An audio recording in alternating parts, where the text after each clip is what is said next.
Bienvenue à notre première vidéo sur la Sainte Seine. Nous n'allons pas rentrer dans les détails de ce en tout cas dans cette vidéo, dans ce que c'est que la transsubstantiation et toute cette doctrine prêchée par l'Église romaine, où ils croient que les éléments deviennent le corps et le sang du Christ. Après la prière du prêtre, le pain devient le corps du Christ et le vin devient le sang du Christ. Cela n'est pas la croyance des églises évangéliques. La plupart des protestants ne voient pas la chose comme ça, et nous non plus. Et nous voudrions donc avoir la vision des Écritures. Dans l'Église romaine, il y a 7 sacrements, saints sacrements, et si nous avons des sacrements, nous en avons 2, c'est celui du baptême et celui de la Sainte Seine. Ce sont les seuls que nous pratiquons dans nos églises, car ce sont les 2 seuls que nous retrouvons dans le Nouveau Testament. Et voilà pourquoi nous croyons à l'autorité des Écritures. Et donc, nous revenons après la Réforme, nous revenons donc dans la plupart des églises protestantes, et notamment dans les églises évangéliques, nous venons à cette pratique. Donc, nous continuons de pratiquer les baptêmes et aussi donc la Sainte Seine. Comment est-ce que nous pouvons comparer ces 2 choses, le baptême et la Sainte Seine? C'est que nous croyons à l'importance de continuer à le faire. Tous les chrétiens ne le font pas. Et il y a certains chrétiens qui pensent que cela n'a pas d'importance. Nous n'attribuons pas un pouvoir magique ni à l'un ni à l'autre, mais nous trouvons que tous les 2 sont très importantes. Euh, Paul, quand il écrit à l'église de Corinthe, en 1 Corinthiens 11, il dit que tout ce qu'il nous apprend, là, ce qu'il nous enseigne, il a reçu du Seigneur. Et il dit qu'on devait faire cela le plus souvent possible. Nous devions prendre donc le pain et le vin et célébrer la mort du Seigneur jusqu'à ce qu'il vienne. Donc, cela est déjà très important. Parce que chaque fois que nous prenons la Sainte Seine, nous sommes en train donc d'annoncer sa mort. Le pain qui symbolise donc le corps qui a été brisé et le jus de raisin ou le vin donc représente son sang qui a été versé pour nous, pour notre justification. Ces 2 choses sont très importantes. Et voilà pourquoi en France, nous le faisons une fois tous les dimanches en temps normal. Et dans d'autres pays, comme au Brésil par exemple, la Sainte Seine, c'est un culte spécial et c'est une fois par mois. Et donc, le Seigneur nous a laissé cette provision pour que nous puissions constamment parler de sa mort et de sa résurrection, bien sûr. Cela est très important parce que nous ne pouvons pas oublier. C'est quelque chose que nous ne pouvons pas oublier, que nous devons prêcher constamment. Mais même quand on ne prêche pas sur cela, nous allons en parler quand on célèbre la Sainte Seine. Les apôtres l'ont fait, c'est une recommandation, c'est en fait un commandement du Seigneur juste avant de rentrer, d'aller vers le Père, même avant la passion. Il va parler de son repas et comment c'était important de le faire tout le temps jusqu'à son retour. Et donc nous pouvons l'oublier, nous pouvons penser que c'est juste un rituel et que c'est pas important. Bien sûr, si nous n'avons pas compris là, ce que ça veut dire vraiment, nous pouvons tout simplement le prendre comme ça, comme si c'était une chose anodine, une chose qu'on le fait, une tradition, donc c'est tout. Nous croyons à notre participation au Christ crucifié. Et cela est écrit dans Romains, par exemple. Et par la Sainte Seine, nous rappelons, le Saint-Esprit va nous rappeler cette participation que nous avons dans le sacrifice du Seigneur. La parole nous dit que nous sommes en Christ et quand Christ est mort, nous sommes morts aussi. Romains chapitre 6. Nous avons été baptisés dans sa mort. Nous avons aussi été baptisés dans son tombeau et dans la résurrection. Cela n'est pas visible, n'est-ce pas? On n'a pas vu, on n'était pas là quand Jésus est mort. Mais c'est ce que les Écritures nous disent. Et quand on prend la Sainte Seine, nous sommes en train aussi d'annoncer cette vérité décrite par Paul dans Romains chapitre 6. Nous sommes aussi en train d'annoncer la nouvelle alliance que Dieu a établie en son Fils pour nous.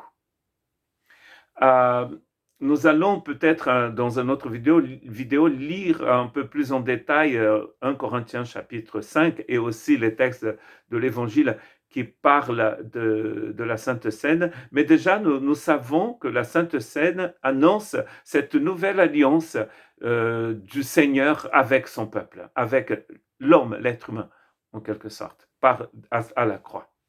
Et donc, il est important que nous puissions comprendre la doctrine, la théologie de la mort du Christ, de la croix du Christ, qui est centrale dans les évangiles.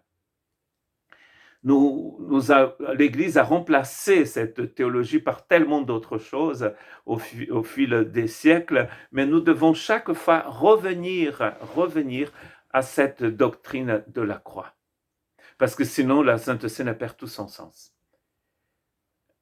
Voilà pourquoi une lecture de l'épître de Paul aux Romains se fait nécessaire. Elle est très importante parce que c'est une épître qui nous explique vraiment ce que c'est que l'évangile, complètement centré sur le sacrifice du Christ Jésus. L'évangile parle de Jésus, nous dit Paul dans le chapitre 1 de son épître à l'église de Rome. Et la Sainte Seine nous rappelle cela. On pourrait peut-être penser que est-ce vraiment nécessaire de chaque fois revenir sur ce sacrifice. C'est salutaire pour nous de ne pas oublier, de ne jamais oublier le sacrifice du Seigneur Jésus. Et chaque fois qu'on prend la Sainte Seine, on va remettre en question, on va mettre devant l'autel du Seigneur, devant le Seigneur, notre propre vie. C'est sûr qu'on devait le faire tous les jours. Mais c'est une occasion où on doit s'examiner, comme nous dit Paul. N'oublions jamais que la Sainte Seine, on la prend avec les autres aussi. On la prend avec les autres. Nous sommes en communion avec les autres. Ce qui est très évangélique, n'est-ce pas? Parce que la croix du Christ, elle a cette force, cette puissance d'unification, de réunir en un seul corps des gens qui sont complètement différents. C'est l'œuvre de la croix. Et la Sainte Seine va nous rappeler cela aussi. Nous allons réfléchir à nouveau à l'importance que chacun a dans le corps quand on prend la Sainte Seine. La communion autour des éléments, à la communion à la table du Seigneur. Et très important de déclarer que c'est la table du Seigneur. Ce n'est pas la table d'une église évangélique ou de l'église catholique ou des chrétiens. C'est la table du Seigneur. Et nous sommes tous invités à venir à cette table. Chaque personne qui vient à la table reconnaît qu'il est en Christ et que nous faisons partie de ce corps ensemble quand on est devant cette table du Seigneur. Vous voyez l'importance de célébrer la Sainte Seine parce que déjà, nous savons que nous sommes morts avec Jésus, ressuscités avec Jésus, mais nous ne sommes pas seuls. Nous faisons partie d'une famille, nous faisons partie d'un corps. Nous allons peut-être regarder maintenant un verset dans le 6e chapitre de Jean chapitre 6, et nous allons voir ce que Jésus dit à propos de manger de lui. Donc l'Église romaine va avoir dans ce texte un support pour leur croyance dans la transsubstantiation. Quand Jésus dit qu'il faut manger de lui. Il faut manger de lui, il faut boire de son sang. Mais nous savons que nous ne sommes ni des vampires ni des cannibales. Il a un sens spirituel derrière tout cela.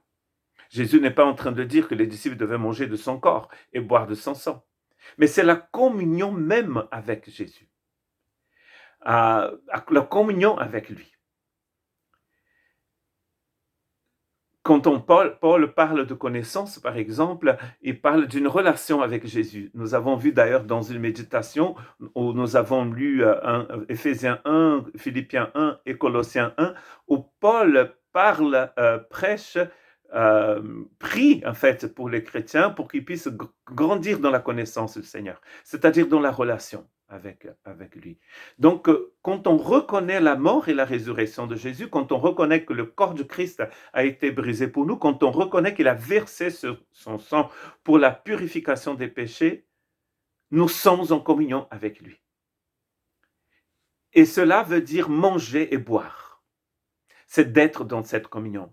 D'ailleurs, dans Apocalypse 3, 20, quand Jésus veut parler de communion, il parle d'un repas qu'il va manger avec les gens. Vous pensez que Jésus frappe à la porte de chaque maison pour entrer et manger? Il est en train de parler de notre cœur, n'est-ce pas? De la relation qu'il veut avoir avec nous. Quand il est monté au ciel, le Seigneur nous a donné, nous a laissé son Saint-Esprit, qui d'ailleurs continue à nous aider à rester dans cette communion avec le Seigneur. C'est cet esprit consolateur qui habite en nous qui nous aide donc à rester constamment dans cette relation. C'est la communion que vous avez dans votre vie, que nous avons dans notre vie de tous les jours. Et quand on vient à la table du Seigneur, c'est cette communion que nous avons déjà avec Jésus, elle est étant intensifiée, je dirais, par la présence des autres avec nous. Parce que maintenant, nous ne sommes plus seuls. Nous sommes une famille devant la table du Seigneur et nous allons manger du pain et boire du vin en souvenir du Seigneur. Et en même temps, nous sommes en train de célébrer la communion que nous avons avec lui. Jean 15 aussi, dans Jean 15, Jésus parle de la symbiose, de l'union qu'il y a entre lui, le cep, et nous, les sarments. Et là encore, nous avons cette image de la vigne qui va nous aider à comprendre l'importance d'être lié à lui.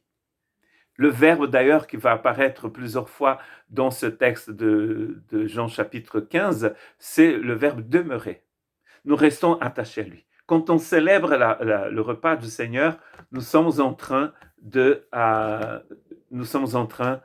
fêter donc cette relation que nous avons avec le Christ. Moi en Christ, moi en toi, nous ensemble, et nous formons donc ce corps. Nous n'attendons pas de venir au repas du Seigneur pour goûter de cette communion avec lui. Cela fait partie de notre vie quotidienne. C'est là où la Sainte Seine va trouver tout son sens. Parce que si nous venons au culte, je remarquais ça dans l'église au Brésil, que quand il avait un culte de Sainte Seine, tout le monde venait parce qu'il fallait au moins prendre la Sainte Seine une fois par mois parce qu'il y avait un côté magique. Sans la communion que j'ai avec le Seigneur et que j'ai avec les autres, la Sainte Seine n'a pas de sens pour moi. C'est pas quelque chose de magique. Nous ne croyons pas que le pain devient le corps du Christ et que le vin devient le sang du Christ. Par l'obéissance, par le fait même que nous allons prendre cela et proclamer la mort de Jésus, il y a bien sûr une force qui est attachée à ce que nous faisons. C'est comme la prière. Quand on prie ensemble, nous ressentons bien qu'il y a une force qui est dégagée de cet acte. Car il est en train de montrer l'union, l'unité qu'il y a entre nous. Les esprits, les gens, leurs esprits sont unis dans un même but. Et vous savez très bien que le contraire est vrai aussi. Le contraire est vrai. Quand il n'y a pas d'unité, quand il n'y a pas d'unité, quand on se bagarre, nous sentons qu'il y a quelque chose qui ne va pas. Nous sentons que ça n'avance pas, nous n'arrivons nulle part, ça fait du mal, n'est-ce pas?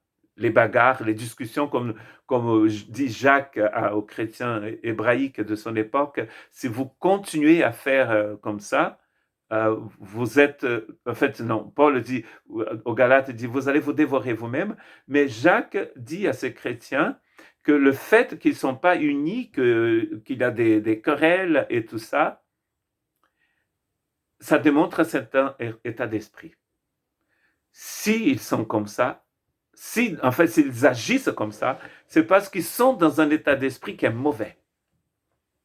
Alors le fait que nous venons ensemble pour partager le corps du Christ et que nous ayons en fait discerné, comme nous dit 1 Corinthiens 15, nous avons compris avec intelligence spirituelle, nous avons compris ce que ça veut dire. Là, il y a une force spirituelle qui est dégagée de cela, je le crois. J'aimerais bien savoir ce que vous en pensez. Nous sommes conscients de ce que nous faisons. Nous avons discerné le corps du Christ. Un certain pasteur asiatique disait que discerner le corps du Christ, c'est discerner l'Église. C'est comprendre l'Église, c'est-à-dire ce que c'est que l'Église. Paul, quand il parle des mystères, il cite deux mystères, deux mystériums. Le premier mystérium, c'est Christ en nous, et le deuxième, c'est nous en Christ. Éphésiens, nous en Christ, Colossiens, Christ en nous. Vous voyez, Christ en moi me donne la vie éternelle. Moi et vous, vous et moi, nous, unis au Christ, c'est le deuxième mystère révélé. L'importance de discerner la mort et la résurrection du Christ et l'importance de discerner aussi le corps du Christ, son Église. Sans cela, la Sainte Seine n'a pas de sens. Nous avons compris que la Sainte Seine, c'est pour que nous n'oublions pas la mort de Jésus et sa résurrection. Et nous avons compris aussi que chaque personne a un rôle important à jouer dans le corps du Christ. Et ce repas, d'ailleurs, c'est rare que toi, tu prennes la Sainte Seine seule, n'est-ce pas? Ça n'a pas le même sens que de prendre avec quelqu'un d'autre, qui, comme toi, croit à la mort et à la résurrection de Jésus. Que Dieu vous bénisse à une prochaine.